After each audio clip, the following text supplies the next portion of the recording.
All right, ఈ రోజు ఓషవంగలో మనం ఆడుతున్నాం పిరమిడ్ తో పందెం అనే ఆట. ఎలా ఆడాలి ఏంటి రూల్స్ అంటే, ఇక్కడ ఆల్మోస్ట్ ఒక 11 గ్లాసెస్ ఉన్నాయి. సో మీరు ఏం చేయాలి అంటే, ఇది ఇలా ఊది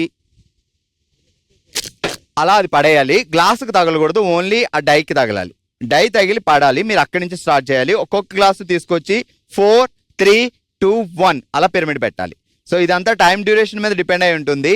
నెక్స్ట్ ఆడేవాళ్ళు వస్తారు అండ్ ఓవరాల్ గా ఆడిన వాళ్ళందరిలో ఎవరు తక్కువ టైంలో పిరమిడ్ కంప్లీట్ చేస్తారో వాళ్ళే పిరమిడ్ తో పందెంలో విన్ అవుతారు. రెడీ?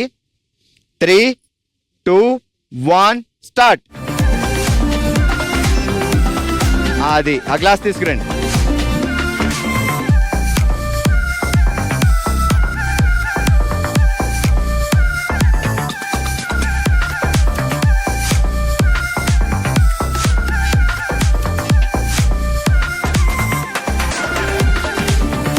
మీరు అసలే 4 కళ్ళతో చూస్తున్నారు, ఈ పాటికి దడదలు ఆడించాలి.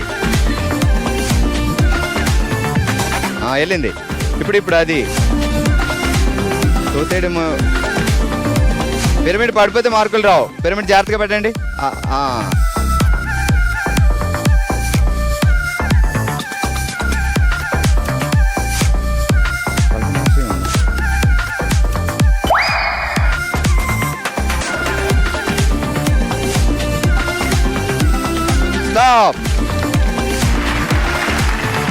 వచ్చిన లిఖిత గారు 1 minute 17 seconds లో కంప్లీట్ చేశారు. నెక్స్ట్ యశస్విని ఎంత టైంలో కంప్లీట్ చేస్తారో చూద్దాం. రెడీ? 3, 2, 1 స్టార్ట్. మరి వెనక్కి, కొంచెం వెనక్కి రండి, కొంచెం వెనక్కి ఉండండి. పిరమిడ్ కూడా కరెక్ట్ పెట్టాలి. కొంచెం వెనక్కి ఉండండి. మీరు వెనక్కి వెళ్ళి ఊదాలి, ముందుకు వెళ్ళిపోతున్నారు. కొంచెం బ్యాక్ రండి. ఇప్పుడు ఊదండి. ఇక్కడ పిరమిడ్ కూడా మెయిన్. కొంచెం బ్యాక్.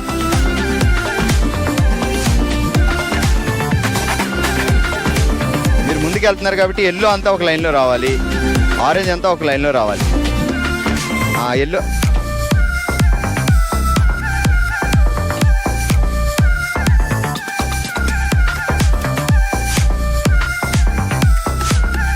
$53 seconds లో కంప్లీట్ చేశారు యశస్విని.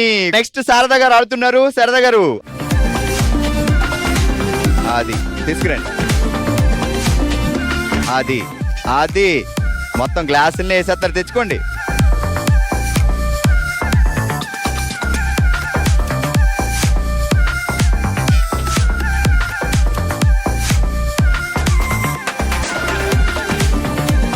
మళ్ళీ ముందుకెళ్తుంది ఫేస్. ఒకే అటెంప్ట్ లో పడిందంటే ముందుకెళ్ళినట్టే. అది వదిలేస్తారు పాపం. ఎల్లో ఫీల్ అవుదా? అయ్యో ఓకే కరెక్ట్. అయ్యో అది కదే. సూపర్. శారదా గారు కంప్లీట్ చేశారు 54 seconds లో. నెక్స్ట్ ఆడడానికి పూర్ణిమ గారు వచ్చారు. పూర్ణిమ గారు రూల్స్ తెలుసు కదా, మీదకి వెళ్ళిపోకూడదు. రెడీ? 3, 2, 1 స్టార్ట్.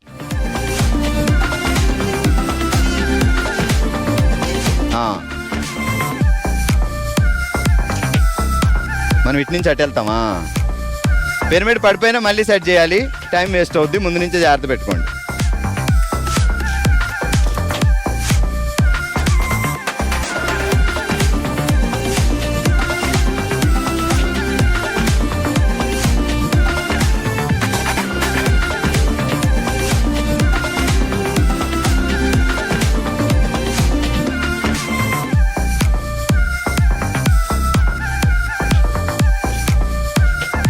లాస్టే ఇబ్బంది పడుతుంది. స్టాప్. స్టార్ట్ పెట్టండి.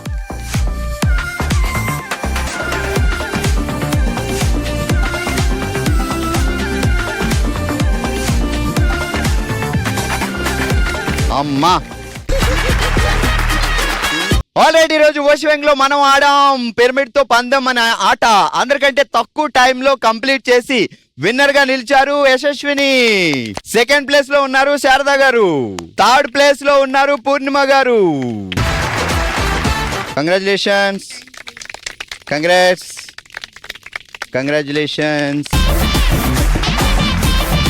మన నెక్స్ట్ రౌండ్ మనసులో మాట. మనమే తన ఫ్యామిలీగా భావించి తన మనసులో మాటని షేర్ చేసుకోవడానికి ఇప్పుడు మన ముందుకు వస్తున్నారు యశ్వంతి గారు. అమ్మ ఎలా ఉన్నారు? బాగున్నానన్నా. అంతా మన ఫ్యామిలీ మన కుటుంబమే. సో ఏం జరిగింది ఏంటి చెప్పండి. అందరికి నమస్తే, నా పేరు యశ్వంతి అండి. మా ఇంట్లో జరిగింది ఒకటైతే మీతో అందరితో చెప్పుకోవాలనుకుంటున్నాను. 2004లో ఫస్ట్ మా అమ్మమ్మ గారు చనిపోయారు. ఆవిడ తర్వాత ఒక 1 monthకే మా నాన్నగారు చనిపోయారు. తర్వాత మా అక్కగారు 6 monthsకే చనిపోయారు. అనుకోకుండా అందరూ మా అత్తగారితో సహా 1 yearలోనే అందరు 7 మంది చనిపోయారు. అది ఇప్పటికీ 1 yearలో 2004 పెద్ద 6 అంటే పెద్ద గ్యాప్ లేదు. కాకపోతే మా అక్కగారు చాలా చిన్న ఏజ్లో, మేమిద్దరమే అక్క చెల్లెళ్ళము, మాకెవరు లేరు. ఆ చిన్న ఏజ్లో మా అక్క చనిపోవడం అనేది చాలా మాకు మైనస్ అయిపోయింది. మా అక్కగారు చనిపోయేటప్పటికీ ఆఖరి నిమిషంలో నన్ను చూడాలని చాలాసార్లు కాల్ చేశారు. నేను ఆ టైంలో అందుబాటు లేక చివరిగా ఆమెను చూడలేకపోయాను. కానీ ఆమె కోరిక ఏముందో మాకైతే తెలీదు. మా అక్కకి 2 పిల్లలు, ఒకటి పెళ్ళైంది, ఒకరికి కాలేదు. ఆ అమ్మాయిని చూస్తే మాకు చాలా ఫీలింగ్ వస్తుంది. కాకపోతే అన్నీ ఒకేసారి వచ్చిందానా కంట్రోల్ చేసుకోవడం కానీ అన్నీ చాలా కష్టమైపోయినాయి. ఎందుకు అక్క చనిపోయారు? ఏమైంది? హెల్త్ ప్రాబ్లమేనండి. వాళ్ళు కొంచెం షుగర్ ఉన్నది, ఆర్గాన్స్ మొత్తం వెళ్ళిపోయాయి, డ్యామేజ్ అయింది. ఎంత ట్రై చేసినా కూడా 1 week ఉన్నాం కానీ కుదరలేదు. హెవీ షుగర్ వల్ల.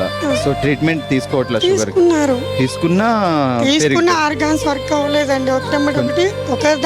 ఒకటి 1 weekలో మొత్తం ఆర్గాన్స్ డ్యామేజ్ అయినాయి.